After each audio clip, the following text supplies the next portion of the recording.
Welcome to the Deconstructed Woman podcast, a podcast about breaking down barriers between women, exploring and sharing perspectives of each individual woman's experience, and discovering what we have in common and what makes us different. Hosted by Elisa Marie and Joji. Welcome back to the next episode of the Deconstructed Woman podcast. So again, since we've tried this out in the past and it has been a great success, we have another panel of women today to talk about specifically the impact of women as we move into a new presidency, and the inauguration happens to be here shortly in the next day or so. And so we wanted to kind of open this up. And so on the call, we have a couple of different individuals that you've heard from before, but we'll take a moment. So myself and Joji are here as always to kind of give our 2 cents. And then I'm going to pass it along and have each of you, again, just tell us your name, your age, and then we'll kind of jump into the discussion. So Sandra, I'll pass it on to you, and then we'll try to make sure that we get everybody introduced on the call. Hi, my name is Sandra, and I think we decided that I was the eldest person. I hate that term, but I am the eldest one in the group. I am 78 years old. I'm glad to be here. I am recovering from surgery, less than 2 weeks. It's like 10 days. Big back surgery. So I'm sitting on my couch with an ice pack right now, but still very glad to be part of this today. Thank you for having me. Yeah, so my name is Tara. I'm 20, currently in college, so a bit of a different age and age. This is Pat, and I am 77. Okay, great. So let's jump right in and talk about, so anybody can start. And I was kind of explaining before we jumped on that for me, I don't have a very strong perspective. After this call, I might have a different thought, but at this point, I'm kind of waiting to see how things pan out. I think that there's been a lot of things that have been said during the election process and during the last couple of months as we led into January. And I'm skeptical. So I think that's probably the best way to describe like my stance right now is I'm skeptical of how things are going to look, and skeptical that people are going to do what they say they're going to do. One of the biggest impacts for me will be student loans, because I'm right in the midst of that. So that's one area financially, looking at what that will look like for me in the coming year or so. But that aside, I'm kind of not sure what the impact is going to be, because I'm not taking anything at face value right now just because of the fact that things can change so quickly. So kind of putting it out to everybody what your thoughts are, and kind of going from there. Well, I would just like to say that, and please don't shoot me first, but for the most of my adult life, I've considered myself to be more conservative. That I value some of the things of the Republican Party, and I tended to feel, look at life that way. But in the recent past, maybe 5-10 years, I don't even know what it means anymore. I don't know where those values went. I don't look upon the leaders of the party as being respected, respectful, or anything else. And that concerns me, because I think that that's what our country was built on, was the Republicans and the Democrats. They took care of things. They worked together, and they had different values, but they figured it out. And we had pretty good country for a while. And now I just don't even know. I don't even know what it means to be a Republican or a Democrat, really. And that concerns me. That upsets me. More for my family and the people that come behind me, because I'm not going to be here long enough to know eventual outcome of it. But that's just, that's my thought about that. I will say, this is Joji. I will say that soon after we met as a group last time, I interacted with a woman who was sort of surprised about the dismay of other women after the election results. And I think she's an older woman, probably in her late 60s, 70s. And she said, we've been through a lot in the last 30, 40 years, history cycles. And I don't think this is, it has the potential to be bad. But whenever something happens that you don't want it to happen, the government or with whoever wins, it's 4 years, and then we can, if we can do something else about it, and that we need to be aware of that, right? Because it has seemed this bad before, and we all got through it, and we will get through this too. And I will say that if I agreed with her or disagreed with her, and all the misinformation out there about how, if we're going to become a monarchy or some of that other kind of stuff that's out there, I do believe that that conversation gave me a little bit of relief, because I did think that this country has, hundreds of years of history to stand behind us, and that it can't be that simple for one person or a small group of people to make the kinds of radical changes that is being put out there, that is being picked up by mainstream and, sort of batted around and creating fear and terror for a lot of us. And so I guess that's the one thing I also say to share that information, that it created some calm for me when I was feeling out of control. And, having had a month and a half to think about that, I do feel a little bit more safe. I do feel safer. I don't know if it's a false sense of safety, but it did help me put it into perspective, because if for a while there I was going off the deep end. So I will say that I found a little bit more closer to center. I think the biggest question I have is, what do we have to do? How do we get involved? And how do we have the impact that we want? That's my question. And I'm hoping that we could get some answers for that. Yeah, I also know that it's like in my friend groups especially, a lot of the fear of all of these new movements that are coming up is not as much the fact that we won't ever recover from it, it's just the setbacks it'll pose.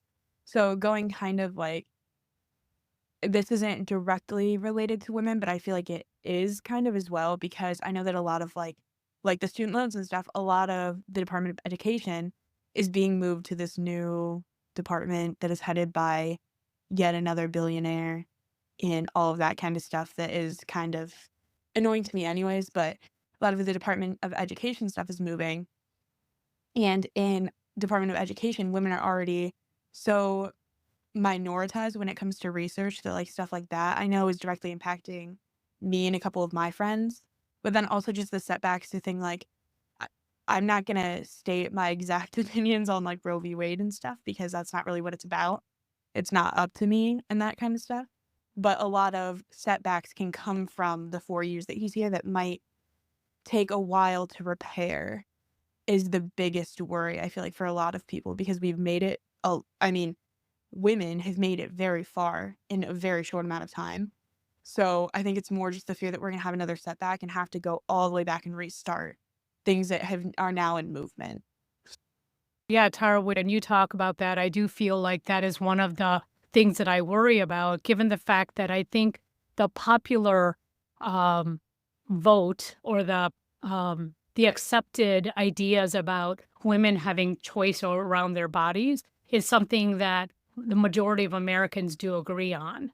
And so I do worry about a small number of people limiting that choice for women as well as their families, based on a minority of people, when we know that the popular or accepted view is that women should have choice in the matter about their bodies. And so definitely, I think reproductive rights is going to be one area that is something that a lot of people have concerns about. And I think it's been clear that it's both men and women, because I've seen some reports lately about, men having to take care of, um, if they don't want to have any more children, now that's lies with them, which I don't think is a bad thing.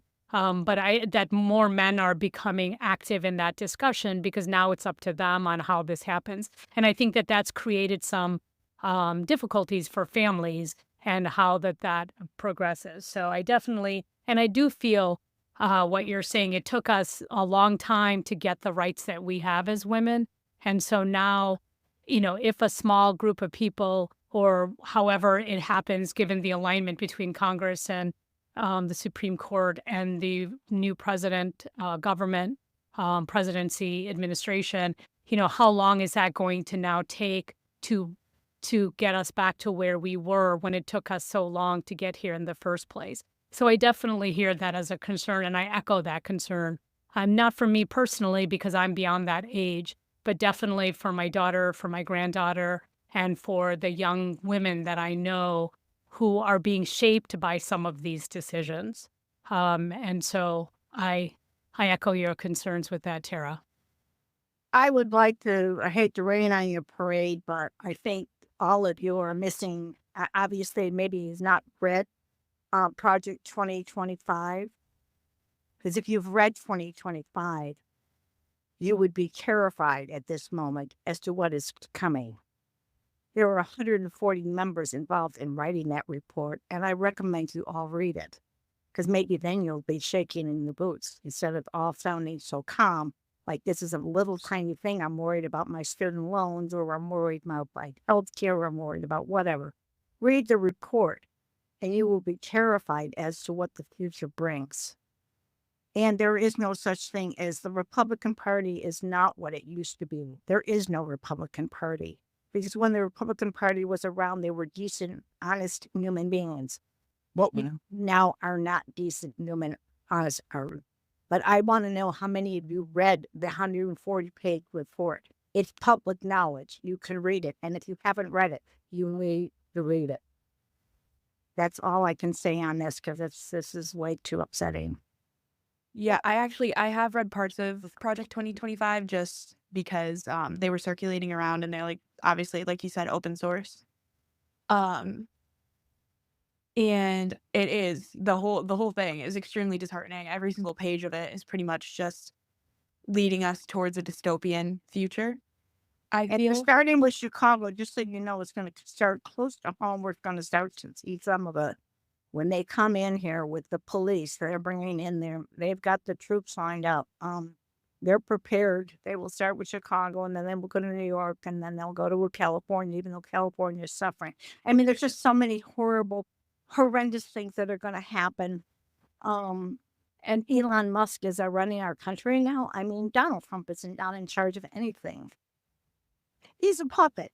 It's Elon Musk and more Elon Musks who are going to be running this country. So there's a lot to fear. But when the raids start right here in Chicago, you'll begin to see this is going to happen soon. It's not going to be down the road. It's going to happen this week. The reign of terror is going to begin. So, Sandy, I hear what you're saying, and I've read a lot of the summaries of the 2025. I haven't read I thought it was more like more than 140 pages, but I guess the question. I'm sorry, I'm wrong on the number of pages. There was 140 people who were involved in writing it. Oh, okay. And so I guess the one way I'm trying to figure out and stay afloat is what we can do now to be able to, because I'm hearing mixed reports. I'm hearing that, he's going to make every change. And then I also hear that he doesn't have as much control as he thinks he has. There are definitely people who have aligned with him, for temporary power, since he'll be here for 4 years or whatever. But I don't really know. But I don't want to perpetuate misinformation out there as part of this podcast either. I think we need to focus on what are we going to do as women to support our rights as time goes on? Is that something that we can do, we should do? Do we hide our heads and just wait for 4 years to be done? Like, how do we get activated? Can we do anything? Are you saying there's nothing we can do? I thought there was separation between state and federal. So, I don't want to add to a lot of negativity, but I do want to empower people. But we also need to know what the facts are. I don't know what the facts are. I'm more like Alyssa.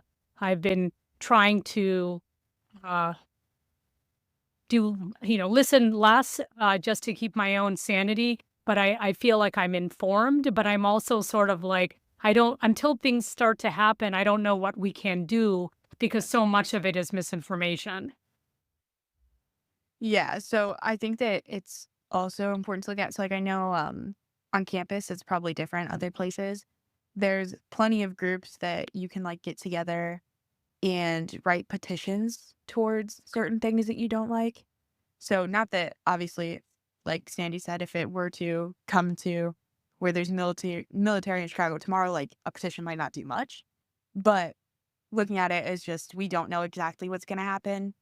A lot of petitions for there's people that are on your side in government, which is really nice to know because not everyone is like the worst cruel person there, I guess.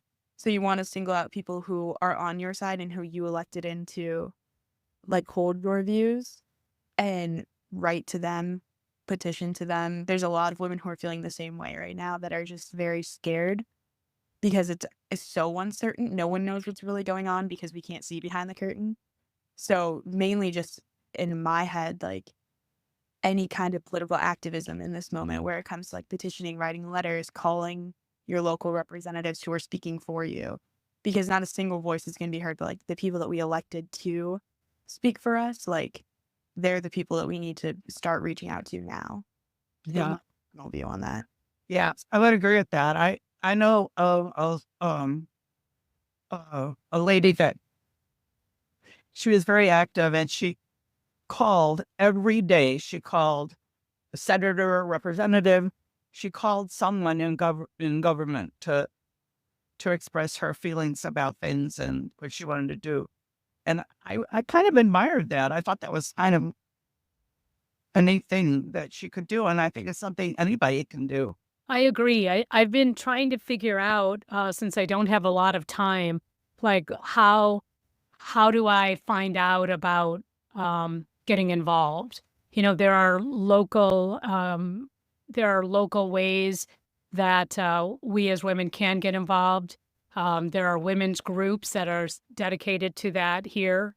You can call your representative and do that kind of stuff. I also see a lot of political signs going up, so I think the primaries are right around the corner or something, because I've seen political signs up again on people's lawns. And so there might be a process to do something like that as well. So I guess I'm trying to figure out where is my time best spent, because I don't have a lot of time, but I want to know where to put my energy, given that some of those decisions have already been made at the federal level. Does anybody have ideas or thoughts about that you're familiar with, that you have seen movement in the past, if you've been active in this kind of way? I know my local representative in Normal, Illinois. Her name is Sharon Chung. She's an amazing woman. She will literally schedule to meet with any civilian who wants to come in to talk to her. You can have open discussions with her very like all the time. That's her. She's like, I am a local representative. That's what I'm here for. And then she takes it up to Springfield, where they start writing actual bills to get passed and stuff like that. So it's a very quick way to get from point A to point B, is just scheduling a meeting with like a local. Obviously, when it comes to time, like it might not be the easiest, but I know she does civilian appointments, and you can just go straight to her, and then she takes them straight to Springfield because that's where all of the Illinois representatives have to meet. So that's a quick way. It doesn't go directly to obviously like government level automatically, but it still is. If everyone is doing it and it becomes a common movement, like it's in numbers truly that it's gonna like work out. Or yes, like I'm thinking all into the paper as I haven't kind of looked through the documents again, just kind of sitting back and and I appreciate the idea of, having your voice being heard. I think this is new to me, because I feel like I'm somewhere in the like in the middle. Because I think Terry, you have like a really, I felt like in college I was much more engrossed in kind of what was happening in the world, and I think that's great that you even know who your representative is and that you can make those appointments and that sort of thing. And I think that I agree with Joji, like the idea of not having a life right. And so I'm sitting here kind of in the middle of, I've never had to the best of my knowledge, like make my voice thing known because I've kind of, I've had so many amazing women ahead before me blaze trails that have led to the privileges and opportunities that I have had up until this point. But I'm also not, a couple, like maybe 10, 20 years younger to be able to also do that. And so I feel like I'm in the middle sitting here and wondering, okay, what can I do with the limited time that I have and not just be a sitting duck, like not just actively going through things, because I don't think that that's what I want.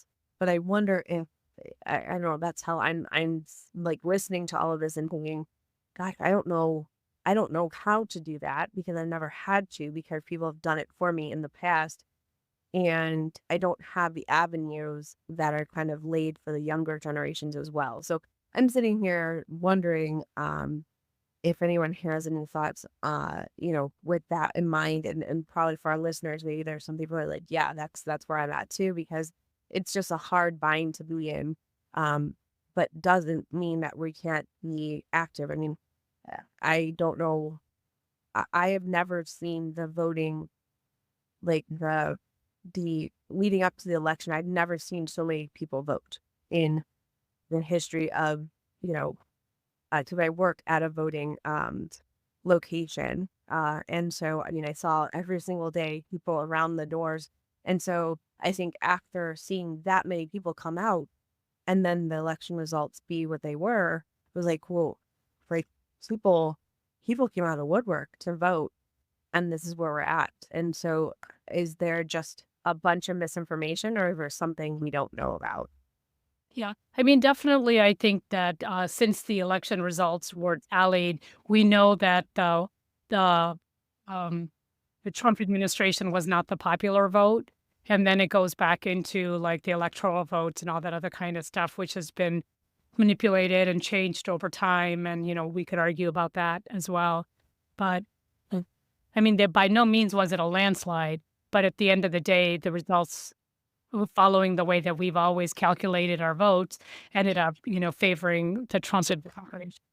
I think in terms of what I've seen and what I'm thinking about is, in Kane County, which a few of us live in, there's a group called, Women for Democracy or something like that, that was meeting in the library one time when we went there for a book club meeting. So I hope to look them up and see what they're doing. I think it's difficult because, like Pat had said, the Democrat-Republic two-party system has created a lot of uncertainty amongst people. I think there are some people who believe that the two-party system is no longer working. What the two parties stood for no longer today reliably represent what our forefathers imagined it to be. And so I think there's a lot of breaks in the system that could lead to a moment of a lack of unification, whereas I feel like this is the time that unification is needed. And so instead of us all breaking apart because we don't understand or agree with the definition of something that we already have in place, I think the first step is to band together for what we believe and go find the people who are our tribe and work with that group to get our message to government leaders or local leaders so that we are leveraging what we can. I mean, for probably the last 3 elections, I've heard about how local politics is so important. I never understood why. And unfortunately, I think that slipped through my fingers because I didn't make the time to do anything about it because I didn't know how to. And now I feel like, you know what? Well, now I'm paying the price for that. And now we better get our act together and cohese and get some planning going because I think we have to come out of the chute, letting people know that we haven't gone away, that we are here, and that there's more to be reckoned with than 140 people who put together some words on paper who now want to control 200 million people or whatever the number in the United States is. So I think that my solution, I guess my commitment to this group is that I will figure out how to do that. And I encourage all of us to do that, to figure out what we're going to do. Because as much as I want to put my head in the sand, I know that that's just going to make a reality I don't want to be a part of 4 years from now. And so I guess that's where I'd like to take this conversation to is for those of us who are taking the time to be on this call, what do you want to do? What do you commit to doing so that we can try to make a difference, given the fact that we're all concerned about, if left unchecked, what could happen to us and our daughters and our granddaughters? Mine would probably be to better understand the interworkings of the government and to be better about actually doing my research, because I know that it was my first time ever voting in this last election, which is crazy. But when I went in, I had no idea what I was expecting. So when I voted certain people in, I did it purely based off of their party and not based off of who I knew them as, especially local officials. And I don't agree with how I did it. I don't think that either party is in the complete right or the complete wrong all the time. That's how human opinion works. So next time I definitely would want to just knowledge is truly power when it comes to this kind of stuff, because how everything is worded, how every single person acts, it's all based off of everything you know about them. So like I feel like mine would definitely be to do more research and have a better understanding of how certain policies get put into action and all that kind of stuff beforehand when it comes to these elections. So for my next like local election, I'm definitely going to do way more research and just do research on what's going on with the government now and understanding what's going on so that when it comes time to make a movement, I know what I want and I know what I disagree with. I think that's I can relate to that because I have not been diligent enough in checking out individuals that are up for election locally even. And I think you have to start those are the people, if anybody, that can take our opinions and our views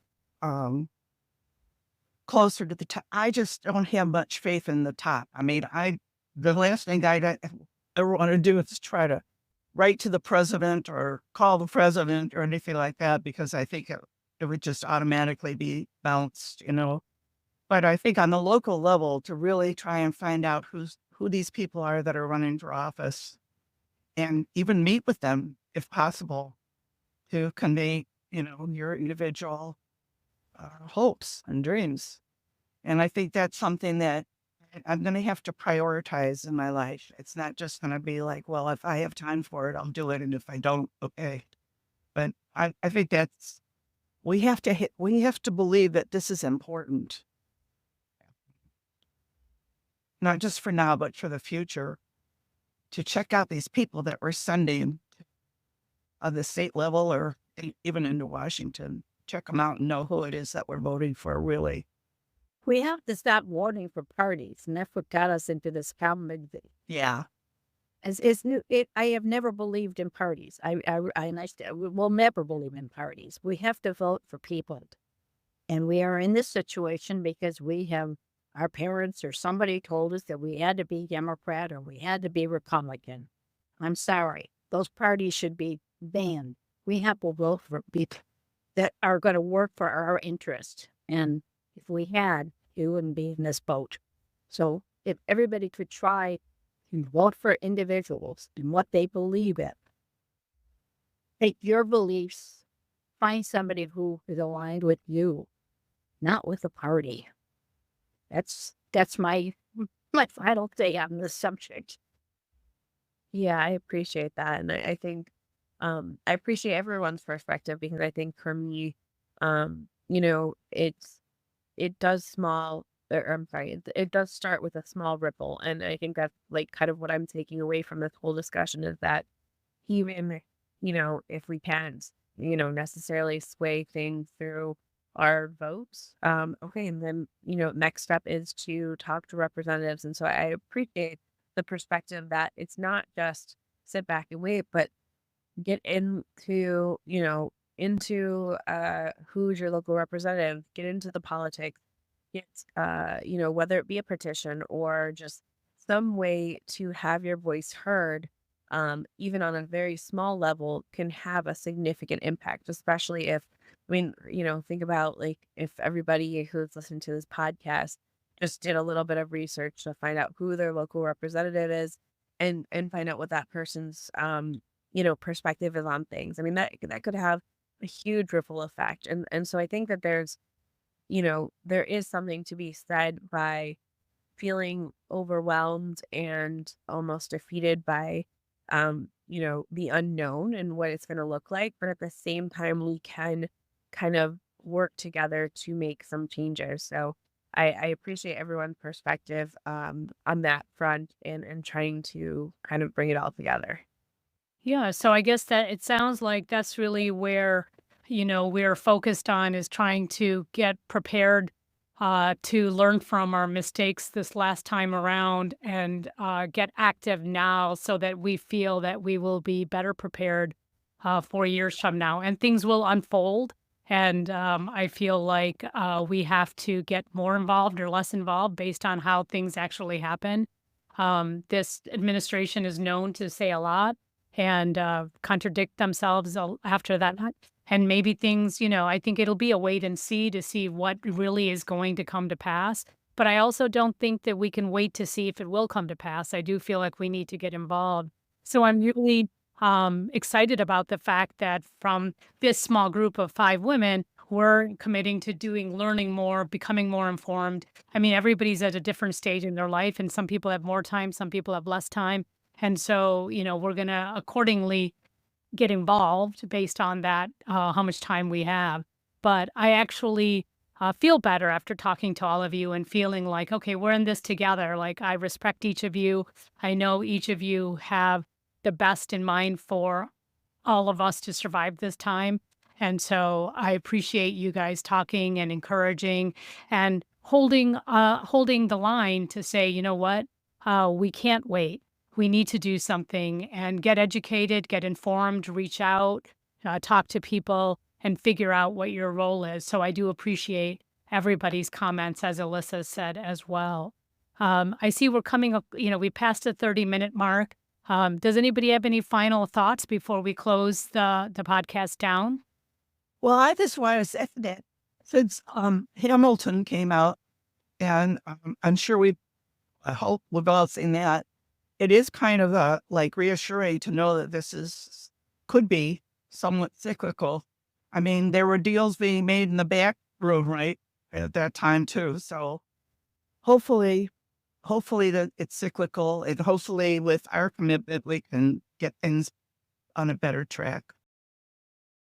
We hope that this recording will be an inspiration for those of you who are like-minded to us, who want to get involved and get informed about what we need to do to let our voices be heard and not to let the few people that have got the loudest voice set the tone for the many of us who have to live under those rules and policies. So we have 4 years to get that moving. And I encourage all of us, and we encourage this group panel, encourages us to get involved at the level that you're able to get involved.